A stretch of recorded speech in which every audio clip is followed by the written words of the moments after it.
명호 작가 하율의 시네마 콘서트 지금 바로 시작합니다. 안녕하세요. 저는 감성과 또 영화의 깊이를 맡고 있는 명호 작가입니다. 멋지다. 저는 시네마 콘서트의 밝은 에너지 그리고 재미를 맡고 있는 하율 크리에이터입니다. 반갑습니다. 저희가 1화를 처음 찍었는데 생각보다 더 많은 분들이 봐주셨더라고요. 그래서 괜히 또 힘차게 또 오늘 2화를 시작하게 됩니다. 네. 그래서 편집을 직접 하면서 또 역시 하율 씨가 방송 천재라는 걸 다시 한번 느꼈고 저도 오늘은 좀 더 나은 모습으로 해보도록 하겠습니다. 좋습니다. 기대해 보겠습니다. 네, 자 오늘은 두구두구두구 어떤 영화인지 먼저 명호 작가님께서 소개를 해주시죠. 네, 오늘 저희가 선정한 영화는 네. 94회 오스카 영화제에서 작품상을 받은 코다라고 하는 영화를 선정했습니다. 네. 아시는 분들도 계실 거고 코다가 뭘까 어떤 영화일지 모르시는 분들도 계시잖아요. 네네. 어떤 영화인가요? 오스카 영화제에서 이 영화가 이제 작품상 후보에 올라서 많은 화제가 되기도 했고 그 해에 작품상 후보작들이 굉장히 쟁쟁했어요. 쟁쟁했구나. 아마 대부분의 영화 평론가들이 작품상으로 이제 받을 영화를 다른 영화를 다 주목을 했습니다. 네.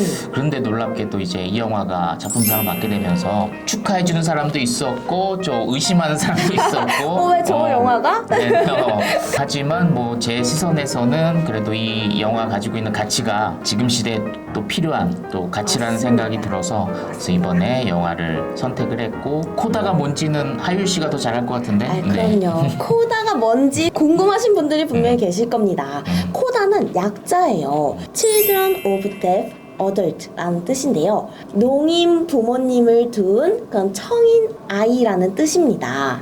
한편으로는 우리한테 익숙한 소재이고 그쵸? 한편으로는 굉장히 낯선 소재이고 낯설죠. 그래서 10대들의 어떤 꿈을 향해 달려가는 이야기란 면에서는 또 우리한테 익숙한 이런 종류의 영화 중에 되게 유명한 영화들이 많잖아요. 빌리 엘리어트라고 하는 그 역시 또 어떤 10대의 꿈 기억나시죠? 네. 그래서 아빠는 이제 아들을 권투시키려고 권투학원 보냈는데 얘가 그 옆에서 하는 그 발레에 꽂혀가지고 이제 발레를 해나가는 그 영화는 어떤 10대들의 어떤 진로 고민 영화의 어떤 교과서처럼 여겨지더라고요. 맞습니다. 또 뭐 유명한 영화 중에 싱스트릿이라고 하는 영화 역시도 이와 유사하게 어떤 10대들의 꿈과 뭐 귀여운 사랑 뭐 이런 걸 담아낸 어떤 영화이고 그런 점에서는 굉장히 유사한 면이 있지만 아까 말씀드렸던 것처럼 이 가족이 농인이라는 점에서는 또 새로운 소재가 아닌가 그런 생각이 들었습니다. 그쵸. 좀 낯설지만 또 어떻게 보면 공감을 할 수 있는 그런 영화잖아요.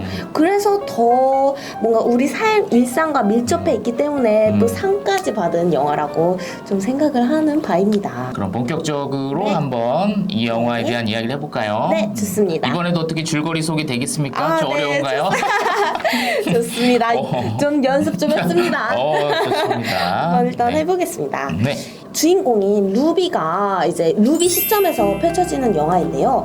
루비의 가족들은 모두 농인이에요. 그래서 귀도 안 들리고 귀가 안 들리면 또 말도 어눌하게 할 수밖에 없죠.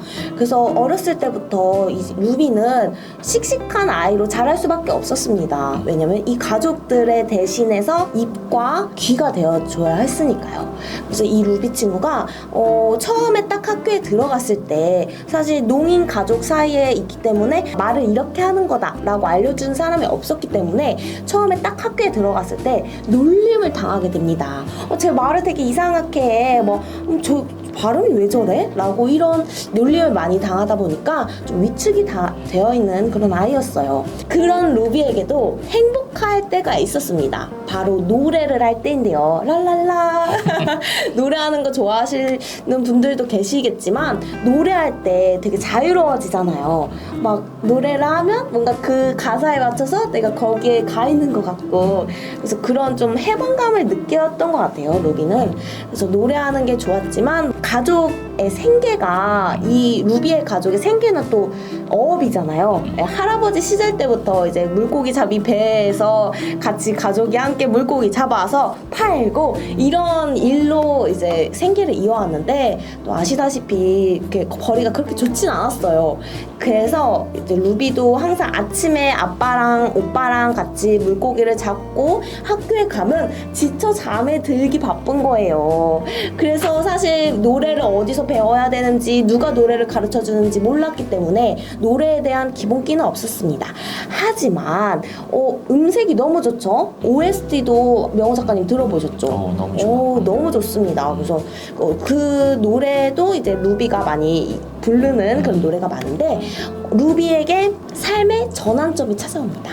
바로 루비가 짝사랑하던 마일스, 멋진 남학생이 있는데 그 마일스가 합창부에 동아리 이제 신청을 하는 모습을 본 거예요. 그런 동아리가 있는지도 몰랐겠죠, 루비는. 그래서 그 동아리에 나도 들어가 봐야겠다. 이 기회에 마일스랑도 친해지고 또 내가 좋아하는 노래도 해봐야겠다 라고 합창부에 들어가게 됩니다. 근데 여기 합창부의 선생님이 또 남다르시죠. 근데 이 선생님께서 루비가 특별하다는 사실을 알게 돼요. 루비가 처음에는 막 도망가잖아요. 합창부에서 이제 신고식이라고 하죠. 이제 알토, 베이스, 제일 낮은 음, 그리고 높은 음 그렇게 정하는 과정에서 루비가 맨 처음에 합창단에 딱 들어왔을 때는 노래를 하지 못하고 도망을 가게 됩니다. 왜냐면 친구들의 시선이 두려웠기 때문이죠.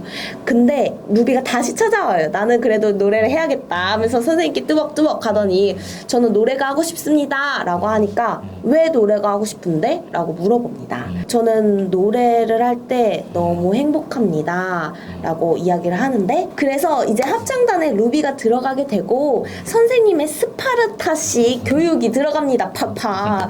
그래서 사실 루비를 또 아끼는 선생님이었기 때문에 집에까지 막 불러서 진짜 막 발성법부터 해가지고 소리 질러 하면서 막 루비가 사실 위축이 되어 있기 때문에 자기 진짜 소리를 내지 못하는 그런 상태였는데 진짜 스파르타식으로 막 와 이렇게 해가지고 루비가 정말 자기 목소리로 혼을 담아서 이야기할 수 있는 자기 마음을 담아서 노래하는 그런 친구가 되어지는 그런 성장 스토리를 담은 영화입니다.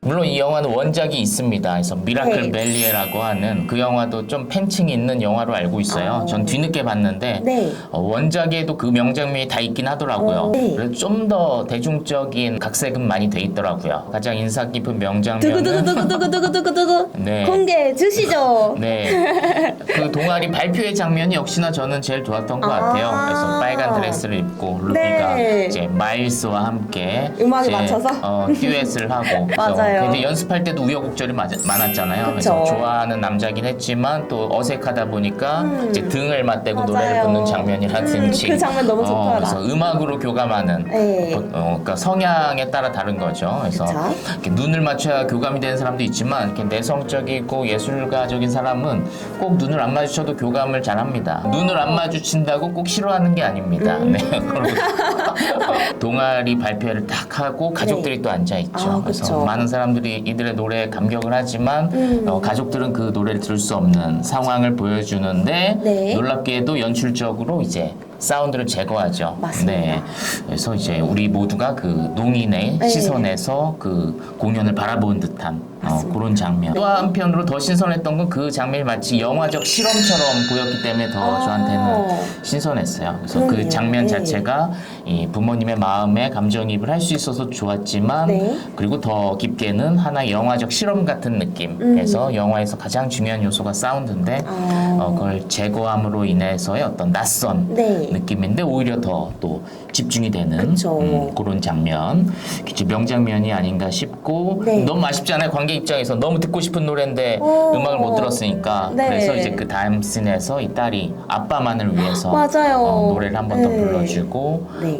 이제 아빠가 목을 이렇게 만지면서 이제 성대 울림만으로 맞아요. 딸의 노래를 감상하는 그 장면이 너무 울림이 크지 않았나 싶습니다. 맞습니다. 그 장면을 넣은 것 자체가 되게 농인 가족을 둔 그런 입장에서 간접 경험을 할 수 있었던, 또 부모님의 사랑도 느낄 수 있어서 되게 마음을 울렸던 그런 장면인 것 같습니다. 네, 희한하게 그 장면이 울림이 되게 큰 게 네. 아마 그 배우가 진짜 부모님 역할을 했던 배우가 진짜 그 장애가 있는 아, 정말요? 그래서 몰랐네요. 농인 배우. 아. 그래서 조연상을 받았을 때도 이제 윤여정 씨가 수화로 이렇게 소름 끼쳤어. 손호를 그래서 뭐 일반 영화에서 그런 장면 있으면 사실 감흥 없이 넘어갈 때도 많거든요. 맞아요. 그렇구나. 보고 있구나.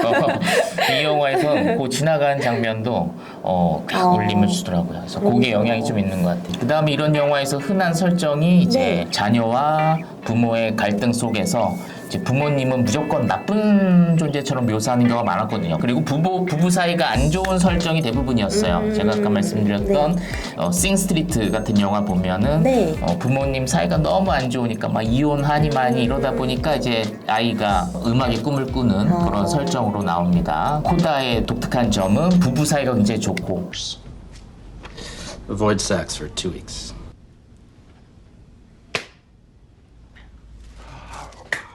부모와 자녀 사이에도 갈등은 있지만 뭐 그 정도는 뭐 그냥 자연스러운 갈등 정도. 네. 어찌 보면은 너무 교육 영화 같은 설정이라도 할 수 있을 것 같아요. 근데 네. 그 교육 영화 같은 설정이 오히려 네. 지금 시대에는 되게 새롭게 느껴지는. 그래서 이 영화가 작품상을 받지 않았나. 그래서 이 영화를 그 싱스트리트랑 같이 보면은 네. 어떤 진로에 대해 고민하는 분들이 많은 도움을 얻을 수 있을 것 같아요. 그 다음에 싱스트리트와 이 영화 코다의 묘한 연결고리가 있는데 바로 네.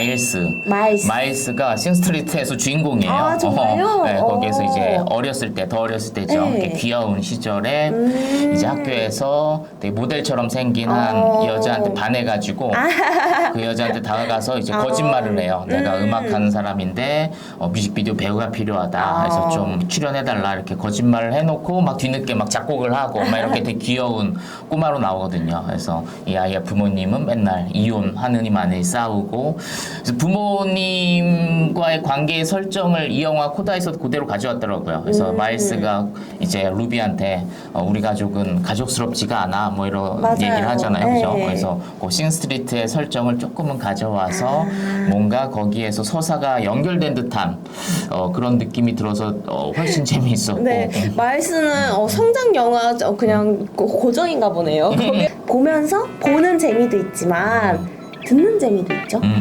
노래. 네, OST 혹시 기억에 남는 OST가 있으신가요? 네, 그래서 안 그래도 우리가 항상 명대사를 찾는데 네. 이 영화에서는 명대사보다는 그 노래 자체가 명대사처럼 느껴지기도 하더라고요. 맞습니다. 네, 네. 그래서 그 공연 장면이랑 마지막 오디션 장면 네. 두 곡이 특히 인상이 깊고, 특별히 저한테 더 큰 울림을 줬던 거는 마지막 그 버클리 오디션 장면에서 이 주인공이 네. 이제 노래를 부르는 장면, 그 가사가 네. 마치 시처럼 느껴지면서 네. 이 영화의 어떤 주제를 또 드러내주는 듯한 느낌이 들어서 맞습니다. 되게 여러 번 들었어요. 근데 너무 시적이라 잘 바로 직관적으로 이해는 안 되고 네, 좀 음미하면서 계속 들어야지. 음미하게 네. 되더라고요. 그리고 그 장면 자체도 또 명장면이고, 그래서 또 두 번째 명장면이죠. 사실은. 맞아요. 저희가 깜빡하고 있었는데 그 명장면이 되게 기억에 남는 게, 루비가 버클리 음대 이제 오디션을 보면서 손을 같이 움직입니다. 노래를 하잖아요, 보통은. 손을 이렇게 막 움직이는데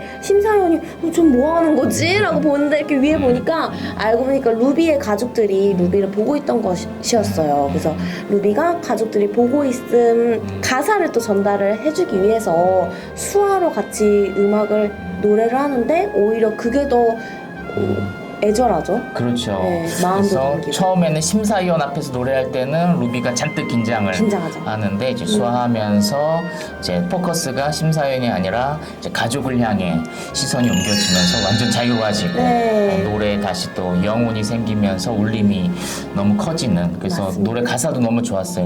그래서 그 전에는 뭐 인생의 한 면만을 봤는데 뭐 이제야 뭐 양면을 보게 되었어. 뭐 하지만 실체를 모르겠어. 뭐 이런 가사 가사인데 그게 이 영화의 어떤 주제인 것 같아요. 어떤 우리가 꿈을 바라볼 때 어떤 양면성을 좀 보게 만들어주는 그 가사 안에 들어가지 않았나 생각이 네. 들고 그다음 마지막 장면 보면서 그 요즘에 오디션 프로그램이 많이 떠올랐어요. 그래서 네. 많은 오디션 프로그램은 다 심사위원을 위해 노래하잖아요. 그쵸. 평가를 받기 위한 그쵸. 그런 노래였는데 이 영화에서 루비는 그러지 않고 가족을 위해. 가족을 네. 위해 하면서 더 큰 울림을 주는 이게 진짜 예술이 아닌가 맞습니다. 그런 생각이 들었습니다. 그래서 네. 너무 평가에 집착하는 게 요즘 문화에 너무 크지 않나 안타까움이 좀 맞아요. 큽니다. 네. 그죠? 그 마일스와 루비가 이제 노래를 부를 때 듀엣을 하잖아요. 그때 You're All I Need라는 노래를 부릅니다. 근데 그 가사들 중에서 목표도 없던 영혼을 사람으로 만들어주는 너라는 가사가 나오는데 사랑의 기능에 대해서 또 생각을 하게 되는 정말 막 눈빛이 막 촉촉하게 사랑 뿅뿅 하면서 이제 노래를 부르는데 얼마나 그렇게 사랑하면 목표도 없던 그런 떠돌아다니는 영혼에서 사람으로 만들어주기까지 할까 그런 사랑의 위대함을 보여주는 가사이기도 하고 또 넌 나의 전부야 라는 가사를 들으면서 또 그만큼 멜로디도 되게 달달하죠. 그래서 그 음악이 되게 오래 기억에 남고 또 길거리 다니면서 제가 막 혼자서 듣기도 하고 되게 감성에 젖게 하는 그런 음악인 것 같아서 명 OST로 하유리의 명 OST로 꼽겠습니다. 네. 그렇다면 마지막으로 혹시 이 영화를 어떤 분이 봤으면 좋겠는지 한번 우리 명호 작가님께서 말씀해 주실까요? 네. 그래서 제가 그 10대 시절에 혹은 20대 시절에 네. 그 빌리 엘리어트와 이런 영화를 사랑했던 것처럼 이제 진로에 대해서 고민하는 그런 10대 그리고 그런 자녀를 둔 부모님이라면 이 영화를 보면 우리가 좀 더 성숙한 태도를 가질 수 있지 않을까. 저희가 이제 코다에 대해서 영화를 이제 소개도 해드리고 중요했던 그런 명장면, 명대사, 명 OST까지 이야기를 해보았잖아요. 저희 명호 작가님과 하유리가 소개해주는 영화는 여러 번 봐도 재밌는 영화를 소개해주죠 저희가. 네, 진짜 저도 코다도 그렇고 소울도 그렇고 정말 5번, 6번 봐도 질리지 않고 그때마다 볼 때마다 울고 웃고 했던 나만 알고 싶은 그렇지만 좋은 영화일수록 나누고 싶은 그런 마음이잖아요. 그렇게 저희가 완소 영화들을 소개해드리니까 다들 저희 구독과 좋아요 눌러주시고 명호 작가님과 또 하유리와 함께 영화를 좀 더 깊이 음미도 하고 그 맛을 또 느끼실 수 있었으면 좋겠습니다. 네. 오늘도 주인공 루비처럼 당차고 자신의 꿈을 포기하지 않고 살아가는 그런 여러분이 되기를 바라면서 네 방송을 마치도록 하겠습니다. 감사합니다. 안녕. 안녕.